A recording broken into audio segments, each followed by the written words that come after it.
एक एक करके उसको सुधार रहा है।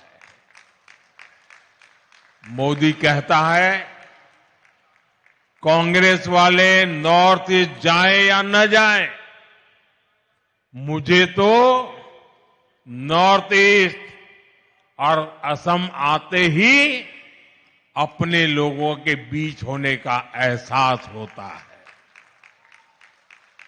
मोदी के लिए असम का विकास ये जरूरत भी है, जिम्मेदारी भी है और इसकी जवाबदेही भी है।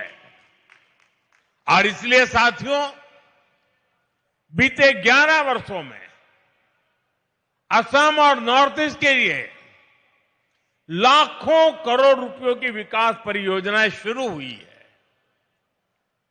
आज असम आगे भी बढ़ रहा है और नए कीर्तिमान भी गढ़ रहा है।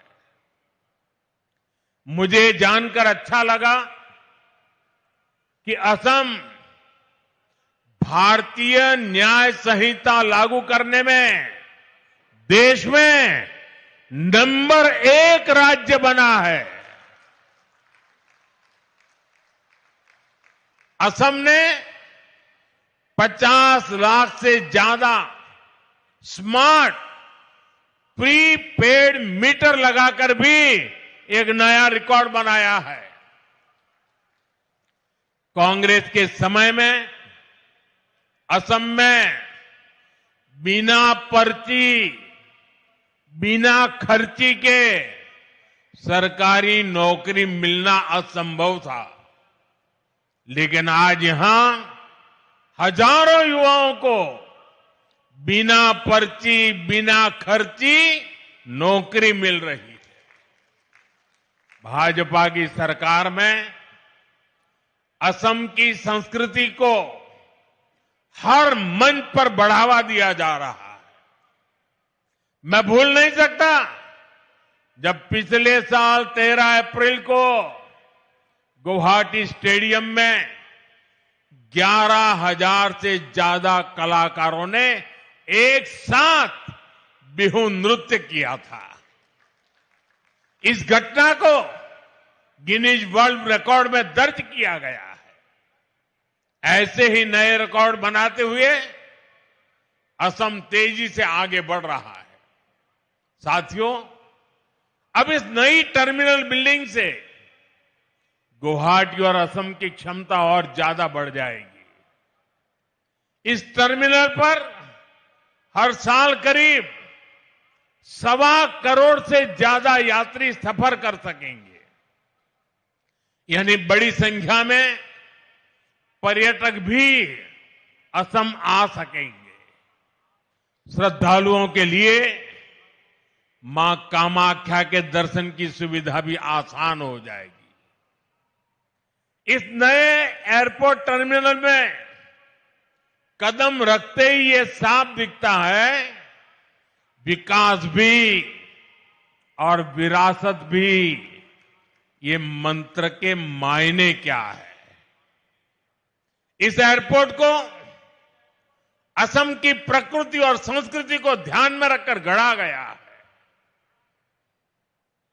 टर्मिनल के अंदर हरियाली है, इंडोर फॉरेस्ट जैसी व्यवस्था है, चारों तरफ प्रकृति से जुड़ा डिजाइन है। यहां आने वाला हर यात्री सुकून महसूस करे। इसकी बनावट में बांस का खास इस्तेमाल किया गया है। बांस असम के जीवन का अभिन्न हिस्सा है। वो यहां मजबूती भी दिखाता है और खूबसूरती भी। और दिल्ली में बैठे हुए भूतकाल की सरकारों को ये बंबू क्या है इसकी पहचान भी नहीं थी। आप हैरान होंगे, 2014 में आपने मुझे काम दिया, उसके पहले हमारे देश में एक कानून था। ये कानून ऐसा था कि आप बंबू को काट नहीं सकते। अब कोई मुझे समझाए भाई, क्यों? क्योंकि उन्होंने कह दिया बंबू एक ट्री है, वृक्ष है, और जब एक बार वृक्ष कह दिया तो फिर सारे दरवाजे बंद हो गए। जबकि बांबू दुनिया मानती है कि ये एक पौधा है, और हमने कानून हटाया और ग्रास की कैटेगरी में जो सचमुच में बंबू की पहचान है उसमें लाया, और तब जाकर के आज ये बांबू से इतनी बड़ी भव्य इमारत निर्माण हुई है। और आज अगर आप सोशल मीडिया देखोगे तो दुनिया भर में भारत के एयरपोर्ट की रचनाओं की चर्चा हो रही है। साथियों, इंफ्रास्ट्रक्चर के इस विकास का बहुत बड़ा संदेश भारत की विकास यात्रा की पहचान बन रहा है। इससे उद्योगों को बढ़ावा मिलता है, निवेशकों को कनेक्टिविटी का भरोसा मिलता है, लोकल प्रोडक्ट्स को दुनिया भर में पहुंचाने का रास्ता खुलता है, और सबसे बड़ा भरोसा उस युवा को मिलता है जिसके लिए नए अवसर पैदा होते हैं। और इसलिए आज हम असम को असीम संभावनाओं की इस उड़ान पर आगे बढ़ते देख रहे हैं। साथियों, आज भारत को देखने का दुनिया का नजरिया बदला है और भारत की भूमिका भी बदली है।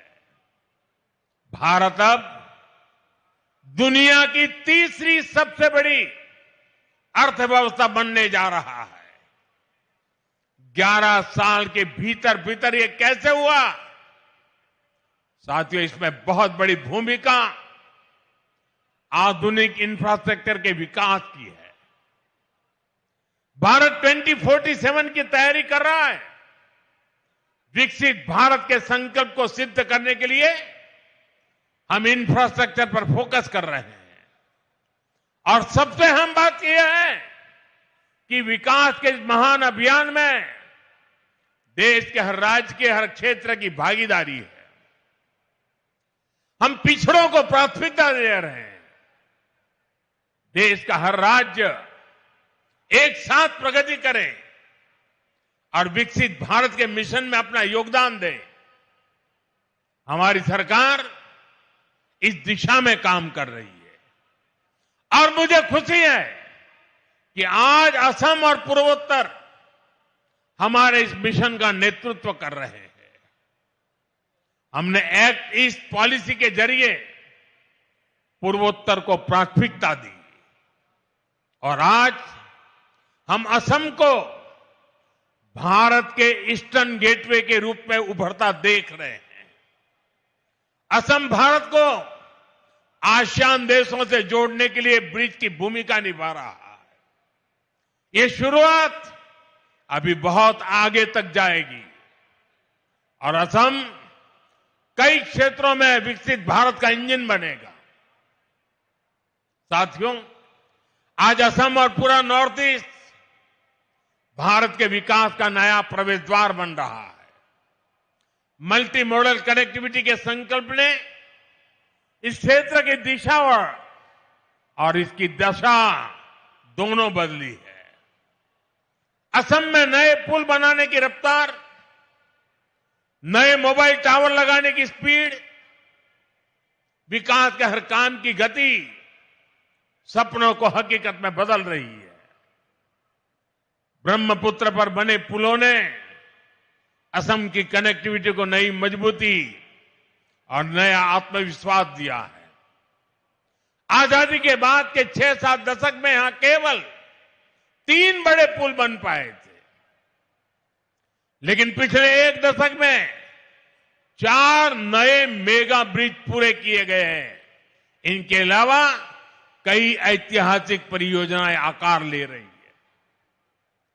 बोगीबील और ढोला सदिया जैसे सबसे लंबे पुलों ने असम को रणनीतिक रूप से और अधिक सशक्त बना दिया है।